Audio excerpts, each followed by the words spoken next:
Pokémon just got hit by its second major leak in 2 years, and today I want to talk about what this means for the community itself. In case you didn't know, last year in October 2024, there was a massive leak of data from Game Freak and Nintendo, which was dubbed the Terror Leak. And now, a year later, we've got another one just before Legend ZA's release. This means that the community at the moment is kind of split between those people that are very excited for the leaks and what they show, and those people who are disappointed that they don't get to discover these things for themselves because the leaks happened before the game came out. Today we're going to be breaking down the impact of these leaks on the community, on the trust between the community and Game Freak, and what it means for all of you that these leaks are now out there. So let's get into it. Let's start with the original Terror Leak. Around August 2024, we got confirmation that there had been a data breach at Pokemon's servers, and we didn't actually know the scale until around October when all this data started coming out in floods. We got new data for Legend ZA, champions, things that were coming out in Gen 10, and the community was kind of divided because some people were really excited to see what was coming, and some people were really disappointed because they were waiting for the official announcements, and now when you get them, they seem to fall a little bit flat. I mean, I have my own thoughts on what these leaks mean. I'll give those to you a little bit later in the video, and you can let me know what you think, but for now we're just talking about the impact of the leaks themselves, because what we got wasn't just a list of new Pokemon.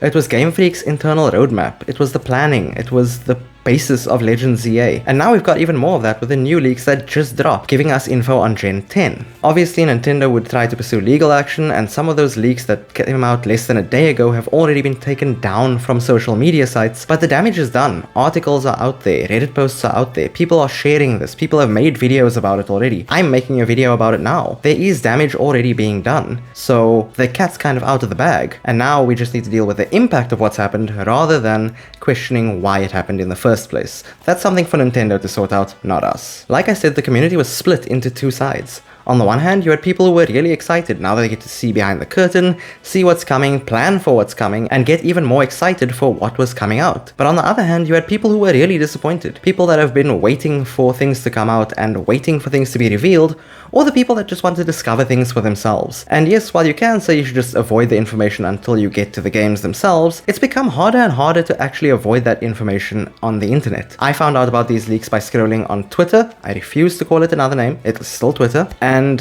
then the cat was kind of out of the bag. I didn't go looking for them, I didn't want to know about them, but I found out about them by just scrolling on my own social media feed, and then they started popping up on YouTube for me as well. So the fact that Pokemon leaks are out there mean that they're very, very hard to avoid. And that split of trying to balance excitement with over-information is something that's really, really hard to navigate as a content creator, but also as a player. It's becoming more and more difficult as these data breaches become more and more common. And no game was hit harder than this by Legend ZA. After last year's leaks in October 2024, we had a full list of Mega Pokemon coming in the game. With the information Pokemon's released in the last few months, we can see that those leaks are essentially accurate, that we have gotten the list of Mega Pokemon beforehand. And while this is cool, that confirmation that some of your favorite Pokemon are getting Mega Pokemon in Legend ZA, I can't help but feel kind of sad because it would have been nice to get that info by playing the game or by seeing people discover it for themselves rather than by it being found in the info that they data mined from the leaks, because that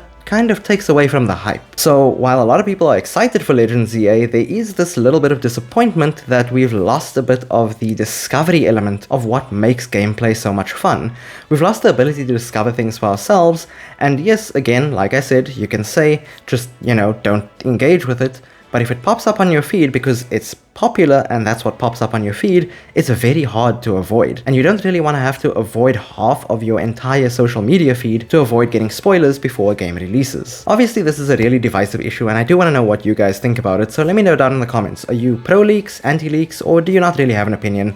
Let me know down below. Now we're going to talk about the leak that happened just over 24 hours ago. And to be honest, I have seen a bit of these leaks, but I haven't actually gone looking because I didn't want to. I told you guys I'd give you my opinion, well, here it is. I enjoy the hype of Pokemon and how things are revealed and released. There are times when I want to find out other info, so if it's out there and people are talking about it, sometimes I go look, but for this, I wasn't looking for it. I didn't want it. I don't want to see it. I have been unfortunately exposed to a couple of things, so we do know that about a couple of games that are coming out and a couple of concepts for new games that are coming out, and honestly, it is a little bit disappointing because one of the things that I found most enjoyable on YouTube and as a Pokemon player was engaging engaging with people about what's coming next. What is actually coming from Pokemon? What can we expect to see? What's going to be the next Legends game? Are we going to get another Let's Go game? What's the new mechanic going to be? What are the new regions going to be like? All those things that you can speculate about for years. And we've seen it on forums since before YouTube was actually a thing. And honestly, the loss of that is kind of what I'm saddest about, because now I can go and speculate about everything if I haven't seen the leaks, but someone will just come with a document and say, oh, well, they're doing this in 2028. Okay, discussion over, I guess. The point of this is that eventually it comes down to an issue of trust between the community and Pokemon, because if the data is being leaked this easily and people are releasing all this data into the world, what are we still hyped about? Why are we watching trailers? Why are we looking for new Pokemon? What is the actual point of the Pokemon company hyping it up if we already have all the information? I know I may be in the minority here, so feel free to disagree with me and let me know what you think, but it's really difficult for a company to build suspense and hype around a new product if it's not a new product for us. If a game that's coming out 3 years from now that they haven't announced yet already has its storyline leaked, how are we supposed to be hyped when they announce it? Are we just going to be waiting around for 2 years for them to announce it, rather than waiting to see what the next game would be? And again, it comes back down to that thing of community like I was talking about earlier. I really enjoyed the times of discussing with people, what do you think the next thing is going to be? What are the new legendaries going to be like? What are the new games going to give us? Where are we going to go next? That is part of the excitement of being a Pokemon fan,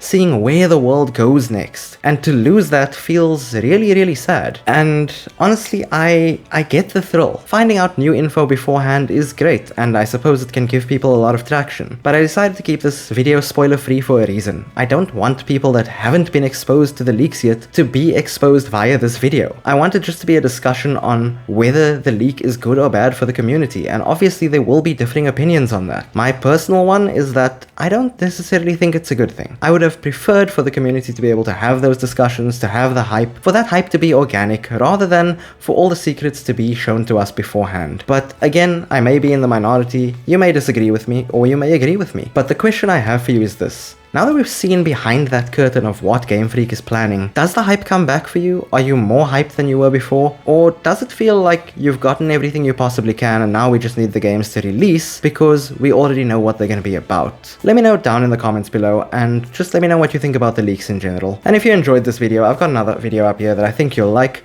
Go check it out. I don't think you'll regret it.